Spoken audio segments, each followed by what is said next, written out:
Haval H8 2014-2017 years of release. Good day. If you are wondering is it worth buying a Haval H8 and what problems you may encounter during operation, then you're at the right place. So in terms of build quality, the Haval H8 is also hardly inferior to its eminent competitors. In the production of Haval H8, modern laser welding is used, which guarantees a high rigidity of the body. Thanks to this, copies with a range of 100-150,000 kilometers can boast of even body clearances, which the owners of most Chinese cars could not even dream of 10 years ago. There is no need to fear for the anti-corrosion resistance of the body.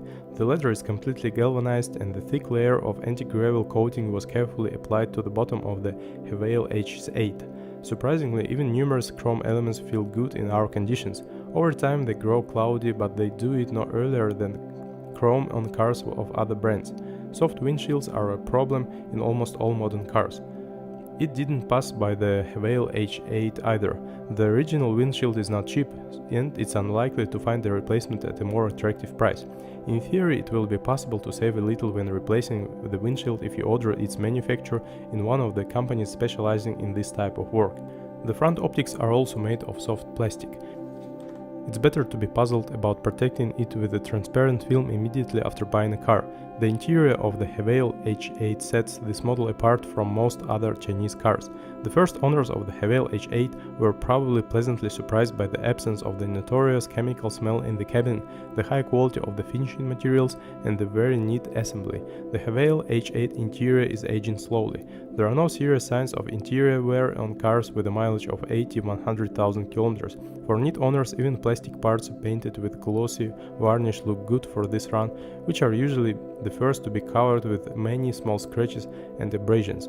The easiest way to judge the true mileage of a car is by the state of the steering wheel, which looks a little worn by the 100,000 kilometers mark.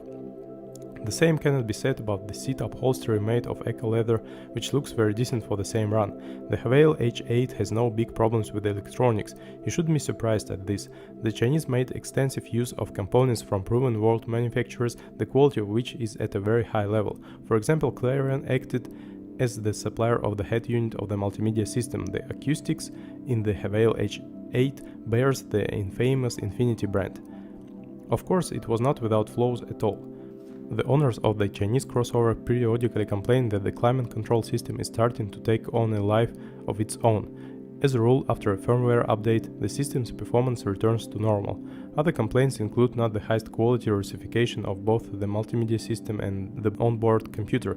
It will take several days to understand what is hidden behind this or that incorrectly translated word. On the most recent Haval H8, translation problems are much less initially. Unfortunately, there were some controversial layout decisions. The creators of the Haval H8 for some reason placed the fuse boxes in 3 different places: under the hood, in the rear right fender, in the trunk, and under the driver's seat. There was a place for the battery only under the front passenger seat. In order to get to the battery or the fuse box hidden under the driver's seat, the seats must be moved forward as much as possible. This is done using an electric drive, and all would be fine, but with a dead battery or a blown fuse of this drive itself, it's impossible to do this. As a result, a banal replacement of a battery or a penny fuse can turn into a real problem. Not only that, the fuse box under the driver's seat is not protected from moisture in any way. The Chinese claim that the 218 horsepower supercharged gasoline engine is their own development. But if you look closely, it turns out that the engine block of the Chinese crossover strongly resembles that of Volkswagen engines. Most of the attachments are also located according to the Volkswagen scheme. Upon further study of the engine compartment, it turns out that the Chinese, and in this case, chose very eminent companies as suppliers of components.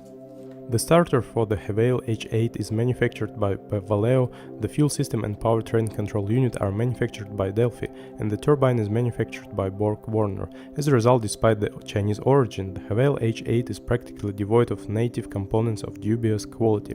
The operating experience in real conditions also testifies to the good reliability of the power unit. It's worth remembering only that the Haval H8 engine was structurally very hot, so in no case can you save on the quality of the coolant. It's not for nothing that even the manufacturer regulates its replacement every 40,000 kilometers. Don't forget about turbocharging. More precisely, after each trip, the engine needs to run for a couple of minutes at idle, which will allow the turbine to cool down a little. It's even better if a turbo timer is installed in the car, which will maximize the life of the turbine. Haval H8 owners should also forget about saving on fuel. It's enough to fill the tank with a surrogate or refuel with 92 gasoline for the chase engine warning lamp to light up in the instrument cluster. Very often after that, the owners have to spend money on a new filter and candles. It's even worse if, due to the penny saving on good gasoline, a completely expensive catalyst gets replaced. The Haval H8 gearbox is very well known to specialized craftsmen. This is the ZF6HP21 transmission, which at one time was installed on a number of BMW, Jaguar, Audi and Volkswagen models.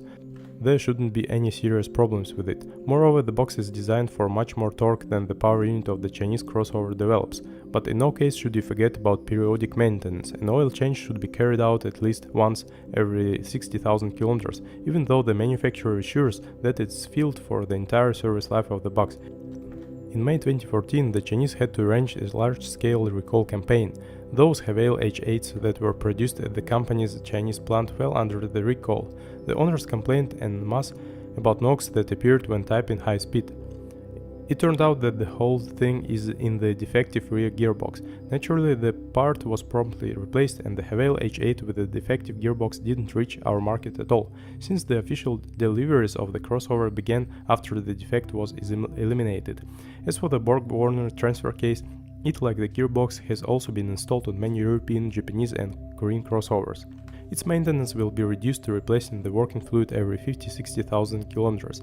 Otherwise, if you do not use the Haval H8 as a professional SUV, there should be no problems. The hydraulic booster for the Haval conveyor was supplied by ZF.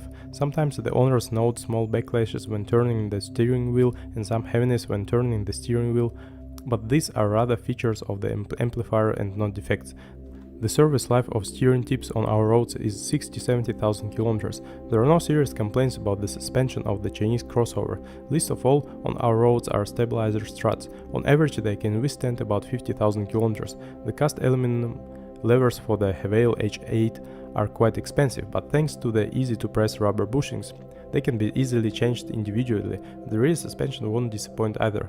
Shock absorbers in it can withstand at least 100,000 kilometers. With frequent driving with full load, the springs can sag, but none of the classmates of the Chinese crossover is immune from this. The manufacturer had to arrange another revocable company about replacing defective brake pipes. Considering that the Haval H8 has been in production for more than 5 years, they will probably be replaced on used models. Otherwise, no surprises. The discs and pads on the Haval H8 serve no less than the competitors. If you're the owner, then be sure to leave a comment about this car. Your review will definitely help others with the choice of a car.